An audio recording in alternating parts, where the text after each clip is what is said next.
addition. Spawning in the bottom left-hand corner as the CJ Entis Yellow Protoss. Sorry, top left-hand corner. I have to admit, it's hard to notice without the mini-map. It is Bong. His opponent, he could finish the series with 4-1 if he takes a victory against his opponent. His name is Jaedong, spawning as the Blue Zerg on the right bottom position. Exactly, and one of the Twitter questions I got here from Mudkip Nick. How do you feel about the North Koreans' recent plea for foreigners to evacuate South Korea? I'm not going anywhere anytime soon. I have to cast Pro League. That's a little bit more important than North Korean shenanigans. To be more exact, people in Korea, they're used to it. Yeah. I mean, I was talking with my parents, and my parents were like, oh, by the way, North Korea, and we talked about it for, 15 seconds, and that discussion was over. If the war happens, it happens. If it doesn't happen, it doesn't happen. That's how we look at the situation right now. Granted, if the war does happen, please, we don't want to die. We're out of jobs, actually, if the war happens, which sucks, so... Well, forget the jobs. We need to stay alive, man. At least the Bay of Freedom will be created, though. Right where North Korea was, the Bay of Freedom. You mean that Bay of Freedom? Yeah. That's going to be South Korea is going to turn into an island. Yeah, it'll be an island. It'll be great. All right, so let's go ahead and get back to the game here. Bong, he's opting to go for the Forge Nexus Expand build on this map. Jaedong going for a hatchery first, though. So if this scout goes to Jaedong, he could potentially do a cannon rush. He's sending 2 probes out, so that leads me to believe that he wants to go for the cannon rush here. And it looks like Bong does see the hatchery first. He does see the hatchery first. He could go for the cannon rush, but also this is a great play. Well, he does have the second probes being sent to his opponent's base, so 99% of the time the Protoss player will go for the cannon rush, but let's see how Bong will respond this time around. Indeed. Now Bong, he's not sending any probes to his natural to make an expansion, so it looks like the cannon rush is going to go down. Jaedong, he did go for the hatch first. That will leave him a little bit vulnerable to this attack, and look at that perfect wall off with 3 pylons from Bong here. Jaedong, either he has to pull everything and really try to defend against this, or he needs to catch this and cancel his hatchery at the last second. He needs to cancel the hatchery by this point. The 2 cannons are down. The first cannon might get taken down if the drones are already over there, but Jaedong, I really like that he's not pulling the drones. He's going to cancel it at the last second, knowing that he can't save the hatchery, or even if he does, he's going to lose so many drones, so he's just going to ignore it and take another hatchery. He has to. There's really no other choice. Now, this is really annoying for a Zerg player. It doesn't mean that the game is over, but he's certainly starting the game on the wrong foot, essentially, here. And, he is getting that hatchery there. He has to be very careful.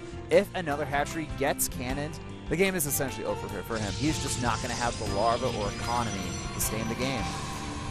Just a small note, this is how I used to play Brood War PvZ on Fighting Spirit when I did not have an answer against some of the Zerg players, and actually defeated a B- player, one of my good friend, No One from Team LRM back in the Brood War days.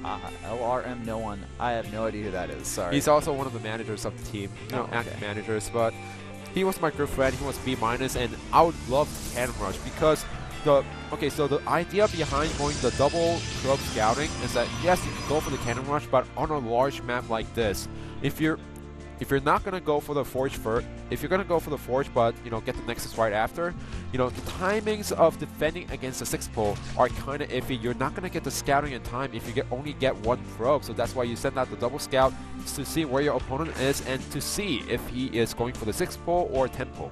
Indeed. So Bong, he is scouting around the map here. Is he going to place a sneaky pylon? That yet remains to be seen here. We also have a second gas being built by Jaedong here, using that queen in order to snipe off that probe there. So the probe will go down. Also Zerging speed on the way, but no Rosh Warren up yet to deal with those cannons or the probe and the pylons there. So Jaedong sticking on 2 bases for now. With that second gas, will he go for that Swarm Host Nidus Mass Queen play we've been seeing recently? Yeah, I was guessing 99% that this is going to be some type of 2-base tech, and here we go, the layer is on the way. So basically, if you take, the map is large, so taking the 3rd base might be okay, but he didn't want to go for the Roach Warren just to take out the cannons and get a delayed 3rd base. So, in Heart of the Swarm, the 2-base tech is still viable from time to time, and it really depends on Protoss's response. Exactly. So we do have a Stargate on the way from Bong here. He's doing He's actually doing a very good job being very active on the map, scouting with his probes, but that Zergling, it should be able to spot it there, so that will eventually be taken out here. The lair is about halfway done. We also have the Roach Warren on the way. Jadon's still building lots of drones. Yeah, well, all Bong needs to do is see if his opponent's at the third base at a weird position, and if he knows that his opponent is on 2 bases, there's no reason for Bong to take a fast expansion. Instead, just sit on 2 bases, get some critical number of units out, defend against 1 timing push, and then take an expansion or end the game. Exactly. 2 more gases also on the way for Jaedong here. He's getting Roach speed, building up to 7 Roaches right now. Phoenix on the way for Bong as well, so we still don't know Jaedong's overall game plan here. He could just take a much later third and kill off those cannons there, but I still think based on the amount of gases he got and the lack of evolution chambers, it seems to me like he wants to go for some type of tactical play. Oh, he has to. I mean, his third has been delayed for such a long time that he needs to deal some economic damage against his opponent. Granted, he's going to take the cannons down with the Roaches, and he is going to take the hatchery, but behind us, he is getting a Spire. And he's showing that he's taking that third base as well. So third base and the Roaches. And that is the biggest thing. He's showing all of that information. I think the real question here is going to be, will he cancel that third and try to really fake out Bong? I don't think so, but it could still be a possibility. He doesn't want to risk it too much. The map is so large. The distance from the main base to Bong's main base, is really long from Jaedong's main base. So he needs to make sure that he could still survive in the late game. Yes, and it looks like we have some Phoenix scouting over the map here. +1 on the way. Robotics done. We have a few gateways being done as well. Where do you think Bong plans on going with this? Given the build that he was doing and sitting on 2 bases, and given what Jaedong was doing, only sitting on 2 bases and going to protect, Immortal All-In is a high possibility at this point. Granted, after seeing the Spire, I don't think he's going to go for it anymore. Gets the second push up, gets the Twilight Council, so this is a really nice response. So Bong, he might have prepared the Immortal All-In. We're not going to know for sure now, but what we know is that he is responding to Jaedong's skills perfectly. Yeah, so essentially, it's just going to be turning into a macro game here. Protoss still ahead in the supply count, though. Generally, around this time, Zerg should be pretty far ahead. But, due to the cannon rush, things are a little bit different. And look at this. We have more gateways going down. A War Prism on the way. Phoenix are still in production as well. Yeah, I really like the fact that he's keeping on the Phoenix production. And he needs to make sure he doesn't lose any of them when the mutas come out. Yes, also Blank, +1 attack on the way here. So, I mean, we have Corruptors on the way, so not going for the mutas. Jaedong's also getting the Infestation Pit behind this. Well, he saw that his opponent was getting some Phoenix out, and I guess he saw the transition from 3 Phoenixes to 4 Phoenix. So he is expecting his opponent to mass Phoenix, so there's no reason for him to go the mutas anymore. Instead, get the Corruptors out for the late game, and for those Colossus, the regular tech pad that Protoss players pick nowadays against the Hydras. Looks like Bong plans on taking a third Nexus there. Exactly, that's what he does. Nexus going down. We also have more Corruptors in production here, and look at that. So smart, hallucinating a Colossi. That's going to scare away these Roaches no matter what. Not even going to make them try to do some type of kiting against those units. We do have an Immortal on the way as well for Bong. So really, this game started off with the cannon rush, a little bit cheesy, and it's just gone into a very standard macro game. Yeah, and Jaedong, after seeing the third, he should take a 4th base pretty soon. Immediately, actually, but he has 61 drones right now, so a pretty good amount. He could maybe have a little bit more, but he has just enough Roaches and Corruptors to be pretty safe against this stuff. And look at this. He's going for Swarm Hosts. Swarm Hosts. We have not seen them too much in this matchup, besides that 2-base timing, but now we have a War Prism moving to get near Jaedong's main base here. Will he have enough units to defend? Well, he doesn't have any units to back at home, and it really depends on what Bong decides to do. He might warp in few zealots to try the main base to go for the drones, but he might even force field the ramp, and if he constantly does that, that's going to be a huge problem for Bong. All right, well, Jaedong looks like he was expecting more air units here because the Corruptors are in the wrong place, and now the Zealots, they're warped in. They are moving towards Jaedong's main base. Where are his units? He has not built a lot of units this game, so now he's going to have to pull away that Queen, pull away those drones if he wants to keep his economy online. Yeah, so now he's going to have to pull all of those drones out, the Queen also, and 7 Swarm Hosts are out on the way, but it seems like the Spire. He needs to transfuse it, but I don't even think transfuse is going to be enough. No, it's not, and the Spire goes down. The Storm Hosts start to burrow there. Really smart play by Jadon, actually trapping a lot of those Zealots in the back. Granted, he's not even get the Roach Warren, and Bong, I think he should have gone for the drones instead of the Roach Warren. I agree with you. Bong actually not really doing any economic damage there, and you know, he doesn't need the Spire at this point unless he plans on making brood boards later on in the game. But the problem for Jadong is Bong, he's getting Storm, he's getting +3/+2 armor. Charge is already complete, and he still has air control as well. Oh yeah, so Swarm Hosts are great, but once you've taken them out, there's nothing that the Zerg player can do for the next 5 minutes. So he needs to make sure the Swarm Hosts do not die. Also, since this one is going for the Storms, he needs to spread it out perfectly. Bong is getting prepared for the Swarm Hosts after seeing the Zealots. Observers around the map, scouting around. Phoenix is still doing a lot of damage against some of the drones. Granted, one of them gets taken out this time around.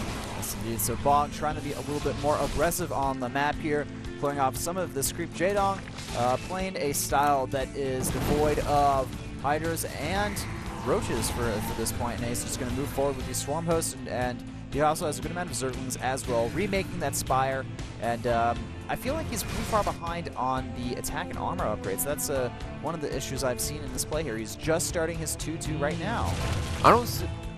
Okay, the Corruptors are there, so what he is trying to do is use the Overseer to snipe the Observer as just like that. So now the Protoss player has to pull back, and this is really annoying for the Protoss player. Yes, you can deal with the Swarm Host once you get enough units out, but if you could deal with the Locust, but you can't deal with the Swarm Host without getting the Observer. Uh-oh, hold that thought. We have a Warp Prism going into the main base of Jadon, warping in more units here.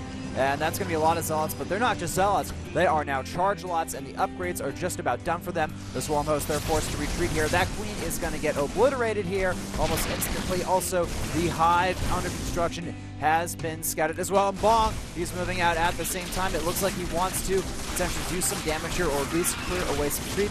Now, the Locusts, they are going to be able to take out these Zealots here, but Bong smartly taking a 4th base behind this. You know what's really amazing by Bong's play?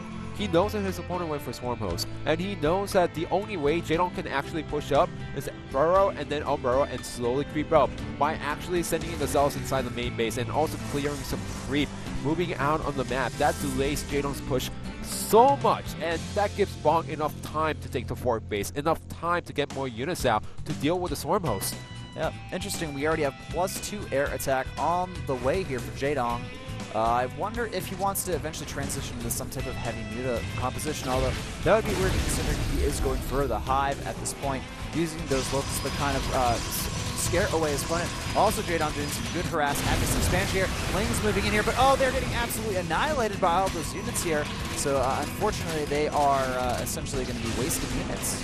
And look at this, Phoenixes, they should have died at this point, but Bong's doing a really nice job microing them even to the last second.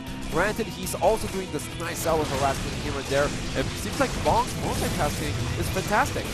Yeah, he's doing good. Oh my god, great storm on all those Swarm Hosts. They're getting completely annihilated here. Jadong is now falling so far behind in supply here, 160 to 138 supply. And like I said before, this is the biggest problem for Jadong. He doesn't have anything. He doesn't have anything to defend against this. GG! So Bong takes the match there over Jadong, bringing it to 3-2. EGTL still in a good position here, but I have to say, Jadong going for that hatch first, it's still a risky play, and it's almost impossible to stop the cannon rush. And Bong played it so smart after seeing the Swarm Host, just delay the push for about 5 minutes because of the harassment and because he was pushing out on the map constantly. So when Jadong finally arrived at Bong's base, Bong already had enough storms to take him out, no problem. Exactly. So guys, currently the score is 2-3 in EGTL's favor. The next matchup, it's going to be Sky High versus Revival. Don't go anywhere, guys. We'll be back after this commercial break.